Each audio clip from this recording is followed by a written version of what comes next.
We're now joined by the Speaker of the House, Assembly Speaker Craig Coughlin. Good to see you, Mr. Speaker. Steve, nice to see you again. How you been?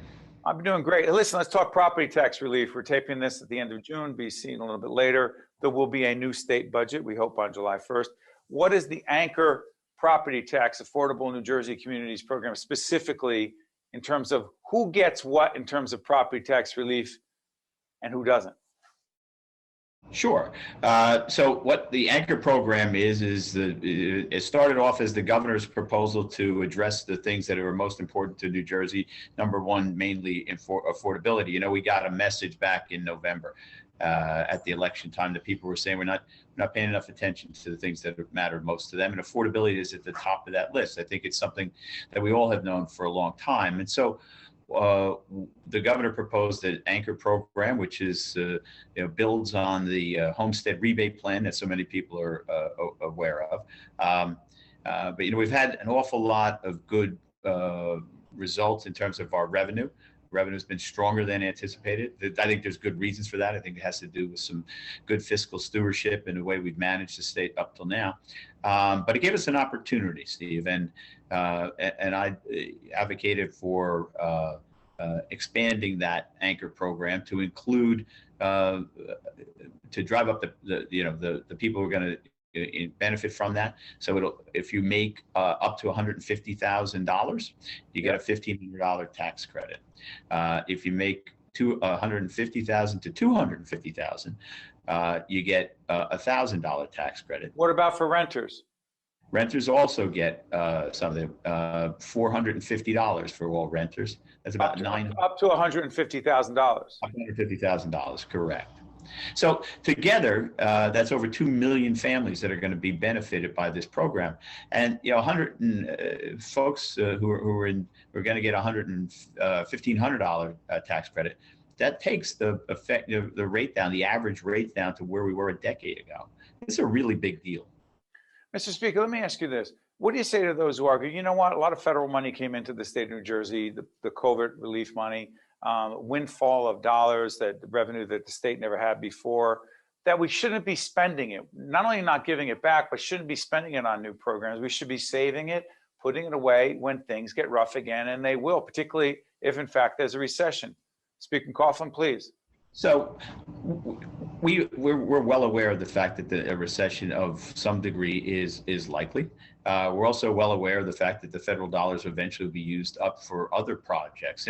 Some of the things that I think we ought to be doing with that are transformative things. I think one of the things that's on the top of everybody's list, the Senate President's list, the governor's list, my list, has to do with water infrastructure and flood mitigation and clean water, making sure we have clean water for the generations to come. And if we do that, then we're going to be able to look back 10 years from now and say we did something important, and other projects like that. So that's where we're going to spend that money. Now, the reason to do this now is because we have the opportunity to help people. Property taxes are in the front of what people recognize as a real challenge to their affordability, and we're fighting inflation, which is something that is real, but takes a real toll on families. By helping them through the property tax relief, we do two things. We address what is primarily important to them, and we allow them to have some extra money to perhaps pay a utility bill, or to spend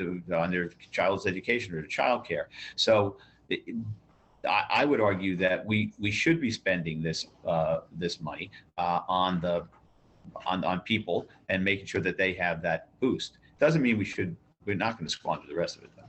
I got it real quick. You mentioned child care. People who watch us know that we've been doing a long-term public awareness program called Reimagine Child Care. The most important child care issue from your perspective is what? Affordability, accessibility, quality. What is it and why? Well, affordability and accessibility. I think they're both. Until I've really begun to do a deep dive, I didn't realize that we have childcare deserts in the state of New Jersey, and we need to address that. Affordability is something that I talk to my members about, and I talk to members of the public about, being able to afford to send their children to childcare. So we need to address both of those issues, and we're going to in this budget. The other downside to that, the fact that childcare isn't either readily available or is unaffordable, is it means that a significant portion of our workforce, awfully talented people, are not going to be able to get back into it, right? Now that disproportionately falls on women, right? Because that's the folks minority women disproportionately.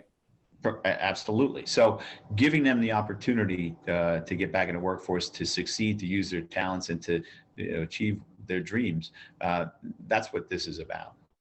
Give me 30 seconds on election transparency. There's a package of bills. What is election transparency from your perspective? And what is the role of the state legislature, particularly after the 2020 election, with so many people questioning the outcome of that election? Go ahead, please. Speaker. Right. We just passed a number of bills. 4 of them were bipartisan bills. And I just want to say this, Steve, at this point in time in this nation's history, the notion that Democrats and Republicans could come together. I had a bill which was dealt with the way we count vote by mails, posting them and making sure things happen in real time, so people have the confidence to know that these are things that are happening openly, fairly. Those are the things we want to achieve. Co-sponsoring that bill, first co-sponsored bill, was Minority Leader John DeMaio. At this time in our country's history, the notion that Democrats and Republicans could come together to pass election reform, recognizing that elections are sacrosanct, and that people need to be able to make sure without question that they're open and fair. That's historic. It really is. It's nothing less than that. Mike, the folks my colleagues on the other side of the aisle deserve enormous amount of credit, and so the folks on my side of the aisle who sponsored the bills. We worked together. They took some of our ideas, we took some of their ideas, and we got something good done. It shouldn't be that big a deal that Democrats and Republicans work together to secure our elections. That's why apparently it is. Speaker Coughlin, it is. Speaker of the House, Craig Coughlin, I want to thank you so much for joining us. Wish you all the best. Thank you, Craig. Thanks, Steve. Nice to be with you. You got it. Stay with us. We'll be right back. State of Affairs with Steve Adubato is a production of the Caucus Educational Corporation. Funding has been provided by Seton Hall University, the Turrell Fund, supporting Reimagine Childcare, New Jersey Sharing Network, RWJ Barnabas Health, IBEW Local 102, Eastern Atlantic States Regional Council of Carpenters, NJM Insurance Group, Fedway Associates, Inc., and by the Russell Berry Foundation. Promotional support provided by ROINJ and by NJ.com. This is the Seton Hall story, one that comes to life every day on our campus.